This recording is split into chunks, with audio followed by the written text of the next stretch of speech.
ابھی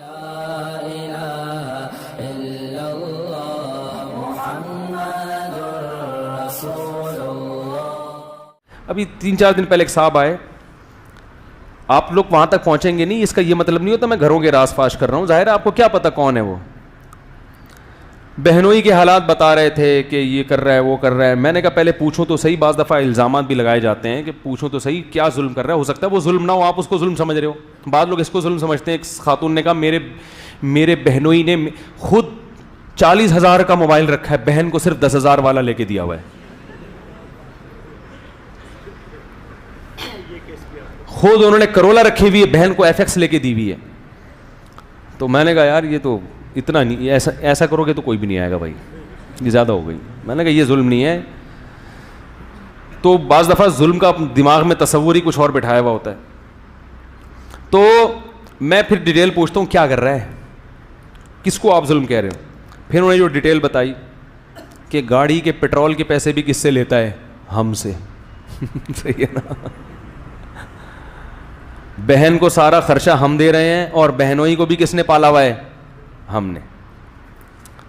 تو جب میرے پاس ایسا کیس آتا ہے نا, میں ان سے کہتا تو نہیں, ناراض ہوں گے, دل میں ہوتا ہے کہ میرا دل چاہ رہا ہے کہ اس کے بجائے چترول کس کے لگنے چاہیے, بولو بھائی, آپ کے لگنے چاہیے. اور میرا دل چاہ رہا ہوتا ہے کہ میں اس کو یہیں کوڑ دوں پکڑ کے, مذاق نہیں, دل کے جذبات یہ ہوتے ہیں کہ یہیں پکڑ کے اس کو کیا کروں, میں کوڑ دوں تسلی سے. کہ بھائی کیوں دے رہے ہو اس کو خرچہ, بہن کا خرچہ بھی آپ اٹھا رہے ہو اور بہنوئی کا خرچہ بھی, تو چترول کس کے لگنے چاہیے, آپ کے لگنے چاہیے نا. کیا خیال ہے بھائی, کس کے لگنے چاہیے, آپ میں فالٹ ہے.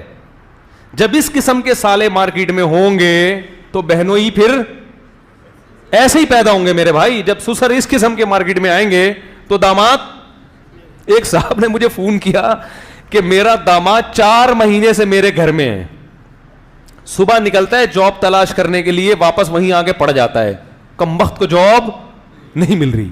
میں نے کہا ملے گی بھی نہیں, میں نے کہا نہیں ملے گی. میں نے ان سے کہا کہ میرا دل کر رہا ہے کاش میں آپ کا داماد ہوتا. سعودی عرب کی عدالت میں کیس گیا, ایک صاحب نے اپنا واقعہ مجھے سنایا, کہہ رہے میں نے اپنے داماد کے حالات سعودیہ میں بتائے نا کہ وہ یہ کر رہا ہے اور ہم اس کو کھلا بھی رہے ہیں, ہم اس کو پلا بھی رہے ہیں, پھر بھی ظلم بھی کر رہا ہے بیٹی پہ, برداشت بھی کر رہے ہیں, اور ہم نے اتنا جہیز بھی دیا. سعودی عرب میں جہیز تو ہے نہیں. تو کہہ رہے ہیں وہ قاضی صاحب جو مکہ کی عدالت میں تھے, انہوں نے کہا کہ یار کوئی اور بیٹی بھی ہے تمہاری. انہوں نے کہا ہاں. کہہ رہے ہیں یار میں وہ ہنستے ہوئے بتا رہے تھے, وہ جج نے کہا کہ یار ایسے سسر اگر ہمیں مل جائیں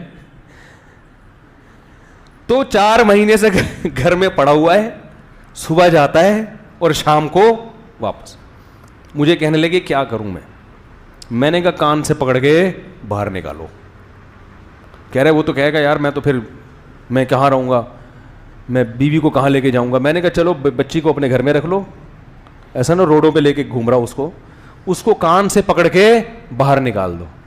بولو بھائی بھیک مانگ کے کھاؤ, فٹ پاتھ پہ رات گزارو, یہ آپشن کون سا ہے, بی والا چل رہا ہے, بی والا, بلکہ سی میں آتا ہے. یہ کس میں آتا ہے, سی. میں نے کہا اس کو بولو کہ کچھ بھی کرو, سٹے لگاؤ باہر جا کے, چرس پیو, ہیروئن پیو, ہمیں کوئی غرض نہیں ہے. اس گھر میں اس وقت آنے کی آپ کو اجازت ہوگی بچی کو لے کے جانے کی جب آپ کی پراپر جاب ہوگی اور آپ ارننگ شو کرو گے کہ میری اتنی ارننگ ہے اور میں اس میں کھلا سکتا. کہہ رہے ہیں وہ پھر طلاق نہ ہو جائے. میں نے کہا ہو جائے تو اس سے زیادہ خوش نصیبی کی کیا بات ہوگی. میں نے کہا ایسے آدمی سے تو طلاق ملنا اللہ کی نعمت ہے. وہ پھر طلاق ہو گئی ان میں, پھر اس کی کہیں اور شادی بھی ہو گئی الحمدللہ. تو وہ جو صاحب کہہ رہے تھے کہ پیٹرول کے پیسے بھی ہم, اب مجھ سے مشورہ لیں کہ ہمیں کیا کرنا چاہیے. تو میرا دل چاہ رہا تھا کہ وہ مجھے ایک لطیفہ یاد آ رہا تھا. ایک خاتون اپنے میاں کو لے گئی ڈاکٹر کے پاس, جو ڈپریشن کے مریض تھے. ڈاکٹر نے نیند کی گولیاں دی, ڈپریشن کے مریضوں کو نیند کی گولیاں دی جاتی ہیں نا. تو خاتون نے کہا یہ نیند کی گولیاں میں انہیں کب کھلاؤں. تو ڈاکٹر نے کہا یہ آپ کھائیں. یہ گولیاں کون کھائے گا, آپ. جتنا زیادہ سوئیں گی اتنی جلدی یہ اسٹریس سے باہر نکلیں گے. وہ ڈاکٹر سمجھ گیا کہ ان کی وجہ سے یہ کس میں گئی ہوئی ہیں. وہ بولنے کے اسٹائل سے ڈاکٹر کو اندازہ ہو گیا نا کہ جب ڈاکٹر نے سوچا میں اسٹریس میں آ رہا ہوں ان کی باتیں سن کے, تو وہ بیچارہ, تو ڈاکٹر نے بولا کہ گولیاں کون کھائے گا. تو میرا بھی دل چاہتا ہے جب اس طرح کے لوگ میرے پاس آتے ہیں, میں کہتا ہوں چترول کس کے لگنے چاہیے؟ آپ کے لگنے چاہیے, اور آپ جیسے لوگوں کے لگنے چاہیے. تو پھر میں نے ان کو تو نہیں کہا, میں نے کہا ایسا نہ ناراض ہو جائیں, بولے مفتی صاحب سے اتنی محبت سے آئے ہیں بات کرنے اور یہ ہمیں چترول کی بات کر رہے ہیں. تو میں نے ان کو بولا کہ بھائی اس کو لگاؤ چترول ٹھیک ٹھاک طریقے سے.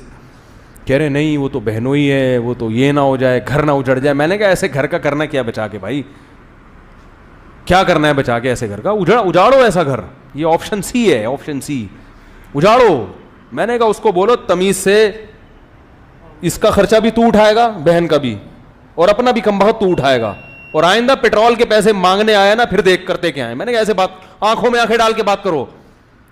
اس میں جھکنا اس کے سامنے نہیں. اخلاق نبی صلی اللہ علیہ وسلم مسکرا کے بات کرتے تھے, مگر ایسے لوگوں کے ساتھ, اس طرح کے لوگوں کے ساتھ مسکرا کے بات نہیں کرتے تھے.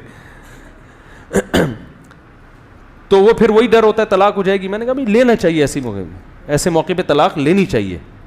اس کو انسان کا بچہ بناؤ, مہلت دو اس کو, فوراً طلاق کی طرف نہ ہو, مہلت دو, بولو بھائی آج سے آپ کا دانا پانی بند, اس کو بھی یہاں سے لے کے جاؤ, گھر بھی خود پرووائڈ کرو, کماؤ بھی خود, اس کو بھی تمہارا باپ بھی کھلائے گا اس کو, اور تم بھی کھلاؤ گے. نہیں کھلاتا, نہیں خرچہ اٹھاتا, ڈیورس. کہہ رہے ہیں نہیں دیتا. میں نے کہا چترول لگاؤ, اس کا باپ بھی دے گا. چترول لگاؤ, اس کا باپ بھی دے گا انشاءاللہ تعالی. کنڈی لگاؤ کمرہ بند کر کے, اور تمیز سے طلاق دے گا انشاءاللہ. تو وہ خاتون کو میں نے بتایا کہ اگر واقعی ظلم ہو رہا ہے بھائی, شوہر بہت زیادہ اگر ناقابل برداشت ہے, اول تو خود سے فیصلہ نہیں کرو, کسی کے تیسرے کے پاس لے کے جاؤ. کیونکہ بعض دفعہ خواتین کو غلط فہمی ہوتی ہے کہ شوہر حقوق نہیں ادا کر رہا, وہ ادا کر رہا ہوتا ہے. آپ کو یہ غلط, اگر واقعی ہے ایسا مسئلہ ہے ناقابل برداشت ہے, تو ایک آپشن اسلام نے یہ بھی دیا ہے. تو اور میں نے عرض کیا کہ قرآن کے الفاظ کیا ہیں, فمن عفا و اصلح, جو معاف کرے اور معاشرے کی اصلاح کر دے. معاف کرنے میں معاشرہ سدھر رہا ہو, فإن ذلک من عزم الامور, اللہ فرماتے ہیں یہ بڑے جگرے کا کام ہے, یہ پیغمبروں کی سنت ہے. عزم الامور تو انبیاء تھے. ایسے تب ماں باپ کی کڑوی کسیلی برداشت کرنے سے معاشرے میں اصلاح آتی ہے. سمجھ رہے ہو کہ نہیں سمجھ رہے؟ اس سے معاشرے میں کیا ہوتی ہے؟ بھائی بوڑھا باپ ہے, بوڑھی ماں ہے, اس نے تمہاری خدمت کی, برداشت کر لو. وہ بیچارے کیا بگاڑ لیں گے تمہارا؟ انہوں نے 2-4 ہاتھ لگا دیے, مار لیا, تو کھا لو مار. بوڑھے باپ کی مار میں اللہ نے کیا رکھی ہے؟ بڑی زرخیزی ہے. جیسے کھیتی کو سیراب کرنے کے لیے کھاد اور پانی چاہیے نا, تو باپ کی مار بیٹے کے لیے کیا ہے؟ دنیا اور آخرت میں عزت کا ذریعہ ہے. میں نہیں کہہ رہا بیٹے کو ماریں, لیکن اگر ابا نے ہاتھ اٹھا لیا برداشت کرو. یہاں اسلام کیا کہہ رہا ہے؟ وَلَا تَقُلْ لَهُمَا اُفٍّ. لیکن اس کی بھی ایک حد ہے, اس کی بھی ایک باؤنڈری ہے. اگر اتنا زیادہ باپ ظلم کر رہا ہے اولاد پر کہ اولاد کے لیے برداشت سے معاملہ باہر, بہت کوشش کر لی, لیکن ایک اللہ نے ربڑ کا تو نہیں بنایا نا, لوہے کا تو نہیں بنایا, ہمیں لچک رکھی ہے. تو پھر ایسے لوگوں کو میں مشورہ دیتا ہوں کہ بھائی اگر واقعی اس طرح سے ہو رہا ہے تو پھر آپ والد سے علیحدگی اختیار کر لو, لیکن یہ انتہائی آخری درجہ ہے.